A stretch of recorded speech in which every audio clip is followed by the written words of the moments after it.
Follow-up audit process. Now, when we do a follow-up audit, we do a follow-up audit when there is a non-conformity which is major in nature.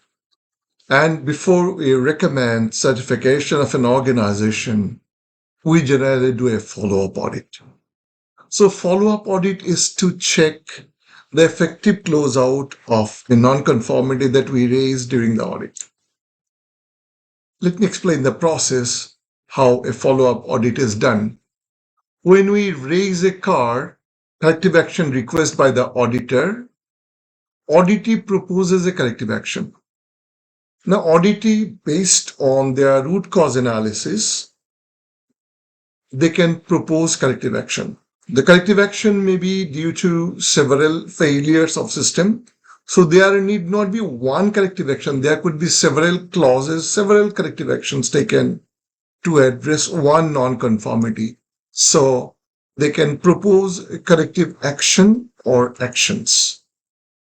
So the auditee proposes, as an auditor, we look at those things, those proposals, and try to make sense whether these proposed actions can really close the non-conformity effectively or not, based on our best judgment of the audit team or the lead auditor.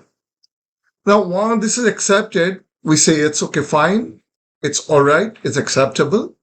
You can now implement those actions and let us know when you have effectively verified the closeout internally. So the audit team accepts or reviews the corrective action, and the auditee client then implements those actions, agreed actions. And once these are done, the auditor team verifies implementation of corrective action. So we go there again to check whether those actions have been closed out or not. The follow-up audit is done in those areas where we raised a non-conformity.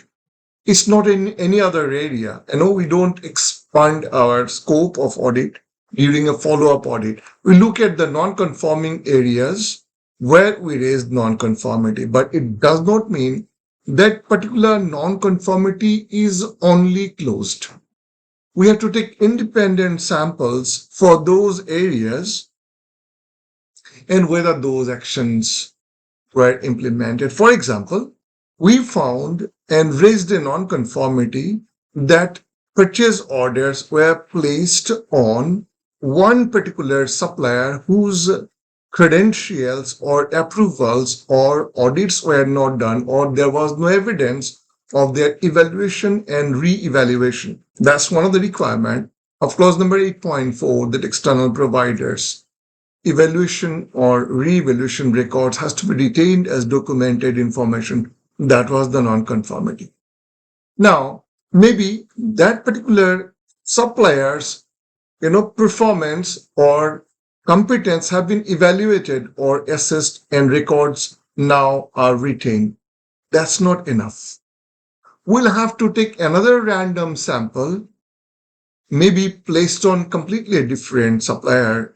So we'll have to check whether that supplier or other suppliers randomly that we take samples are evaluated or not. In other words, organization need not have review records or approval of that particular supplier where we raised non-conformity. They have to check all critical, all suppliers. Those are important that they have identified whose supplies or products will have an influence on the organization's quality management system, or the product and services that they offer to their customer need also to be checked. It is not one particular supplier that we raised non-conformity. It applies to all suppliers that they are placing orders on. So as a verification process in the follow-up audit, we'll check another sample on another purchase order and go through the whole process once again and see whether that process is established or not.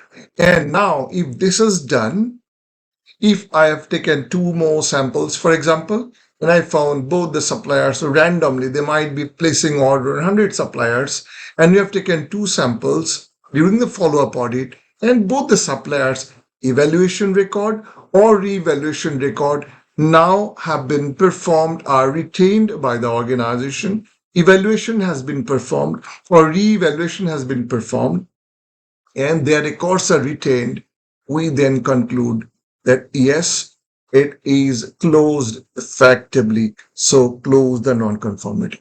If we find they have done only that particular supplier where we raise the non-conformity, and they have only got this and another two samples we found in both the cases, those suppliers' records are also not retained. Then we raise a non-conformity again for ineffective closeout that they have not done. They have taken only a correction, only particular non-conformity that we raised. They have closed that. They have not implemented the system throughout the organization. It is possible that other suppliers are not evaluated or re-evaluated and they can supply wrong material. So there is a greater risk the organization is operating within. So there is a greater risk that the faulty material and supplies and services can be offered by those external providers. Therefore, this corrective action is not closed out effectively. So we can raise a non-conformity. The corrective action has not been raised. Again, this goes back to another proposal. So this whole cycle would continue. And we raise a non-conformity and keep this in file. Now, if the non-conformity has been satisfactorily closed out, we thank the customer and we say that non-conformity is closed and retain those records. That's the process. Now I'll explain by a real life example how things can be done. So this is a corrective action that we raised against a non-conformity and they have taken some corrective action. You have to appreciate this is a training environment, so we don't have so many samples to verify. So this is the principle that you are going to apply when you are performing the follow-up audit. Let's see the corrective action request that we have raised. Yeah, the delivery of vehicle number so-and-so was delayed by 2 hours and there was no evidence of customer's agreement on additional cost of $45. So the organization has a requirement if there is more than certain amount of money chargeable to the customer for some repair that they have done, which they have discovered during the course of their work and which causes them delay more than 2 hours, that they have to take customers confirmation, which in this particular case was not taken. So actually this was $245 they spent. So $45 above the maximum limit they have already spent.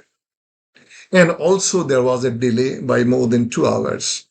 So their contractual obligation was if there is a delay more than 2 hours, delay of more than 2 hours, the customer service, and also the cost exceeds $200. In that case, customers confirmation has to be taken before they undertake such kind of work. Otherwise, the customer will be unhappy and unprepared to pay those amounts, which they have not done in this particular case that we have sampled during the audit. Now, the requirement is as per UMS procedure, customer shall be informed in case of any delay over 2 hours and additional cost of over $200. In this case, they have spent $245 actually. It was $245. So now this was the non-conformity. So what happens? The probable root causes they have to identify. We have raised this. This is up to the job of the auditor, and that was raised. So what that organization did by the auditee or the process owner, the customer was called. They found why this has not happened, why they failed to comply with that requirement. They said customer was called, however, could not be reached. Possible. There was no verifiable way to prove such calls as no call recording is made. That was the case. So fine, they've identified that was the case. Now what are the corrective actions? Corrective action is customer's written approval shall be obtained whenever possible and an SMS shall be sent to the customer for any delay and cost overrun above the agreed amount of time and cost. Great. Telephone calls were made to customer. A voice recording shall be made. Great. And such evidence maintained for 1 month, which is perfect because customer servicing will be completed on the same day, and very next day they will be possibly raising any complaint or taking on the same day. So 1 month time is good enough time for them to maintain such kind of a recording.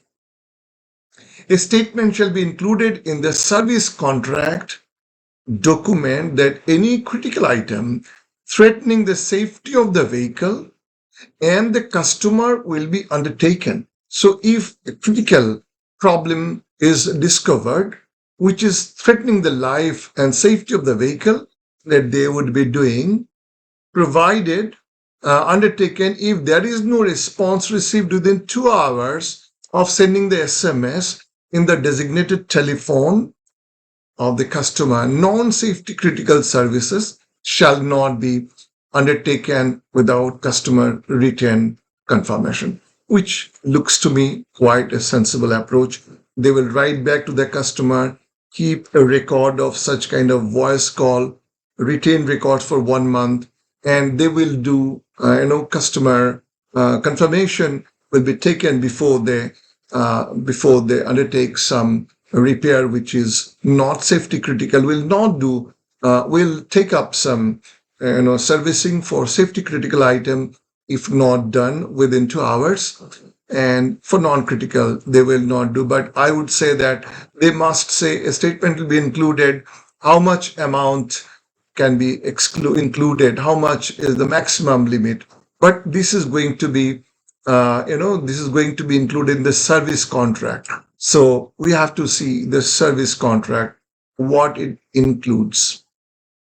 But it looks to me this is quite sensible. If they've identified, they are going to communicate with the customer, take a written confirmation, keep records, and do servicing up to certain limit for safety critical item and non-safety critical item, they will not perform. That looks quite sensible to me, provided I find such kind of a contract term is included in the contract document. Let us see that. But if this happens, I think the corrective action proposal is acceptable to me. And now, if I find that we'll go back to the contract and they've executed this, I'll say this closeout action is effectively done. This corrective action, then I'll conclude this corrective action has been effectively closed out. So this is based on root cause analysis. I'm accepting this proposal. It makes sense to me. But then now I have to see where is it in the contract that they are going to include this. Let us see the contract. I can ask, can you please show me the contract where you have included this and getting endorsement from the customer and acknowledgement or acceptance of such kind of a term from the customer. Let's look at another document to verify. Yeah, so this is what they've included here. They have included, and that was after that audit. So this is signed by the customer and the representative from the organization UMS employee. Note 3 has been added. Safety critical item identified during service threatening the life of the vehicle user shall be notified to the customer via SMS, the proposal which they have written, on their designated mobile phone, and shall be repaired if the additional cost is within $250. If it is beyond that, they will not do.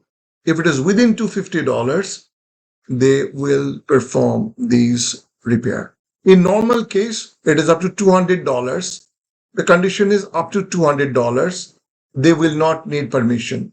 But for safety critical item, if they find during the servicing additional requirement, they can go up to $250.